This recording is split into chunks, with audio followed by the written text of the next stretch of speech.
भूत का लुंगी डांस। गांव के बाहर एक पुरानी हवेली थी। इस हवेली में कोई खौफनाक भूत नहीं बल्कि एक अनोखा और अजीब भूत रहता था जिसे लोग लुंगी बाबा के नाम से जानते थे। लुंगी बाबा की खासियत यह थी कि वह न तो डराता था और न ही चिल्लाता था, बल्कि हर रात 12 बजे हवेली के बगीचे में आकर लुंगी डांस करता था। उनकी धुन सुनकर हवा भी उनके डांस के साथ थिरकती थी। गांव में 4 दोस्त रामू, श्याम, मोहन और सोहन। उन्हें इस लुंगी बाबा के बारे में सुनकर हंसी आती थी। एक दिन श्याम ने शरारत में कहा, चलो लुंगी बाबा के डांस का मजा लेते हैं, सुना है वह प्रोफेशनल डांसर है।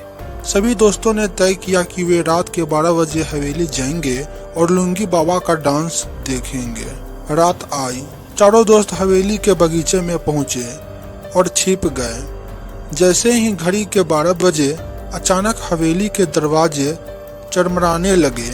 लुंगी बाबा अपनी लुंगी कसकर बांधते हुए बाहर आया। उसके साथ हवा में गूंजती बांसुरी की धुन और हल्का धुंध था, जिससे माहौल और भी डरावना लगने लगा।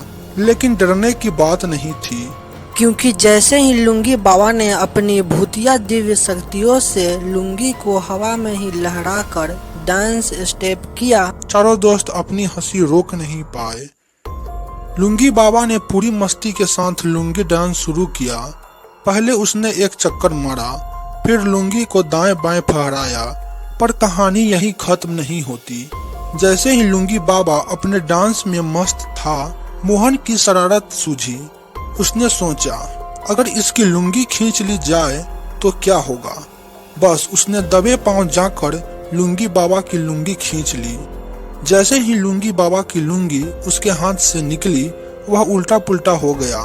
अब उसकी लुंगी हवा में फड़फड़ा रही थी और वह उसे पकड़ने के लिए इधर उधर नाचने लगा। लेकिन दोस्तों की हंसी रुकने का नाम ही नहीं ले रही थी।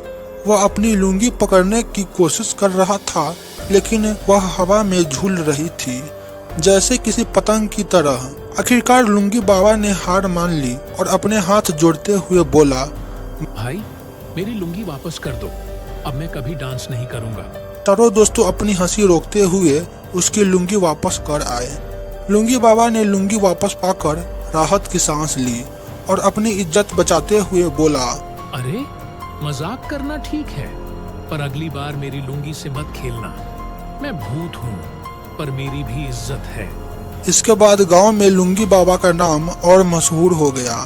लोग उसे डर के मारे नहीं बल्कि उसकी शानदार डांसिंग स्किल और लुंगी की हरकतों के कारण याद करने लगे। और गांव में हमेशा इस किस्से की चर्चा होती रहती है कि जब भूत ने लुंगी डांस किया और उसकी लुंगी उड़ गई। अगर आपको यह स्टोरी अच्छा लगा है तो लाइक और सब्सक्राइब जरूर करें।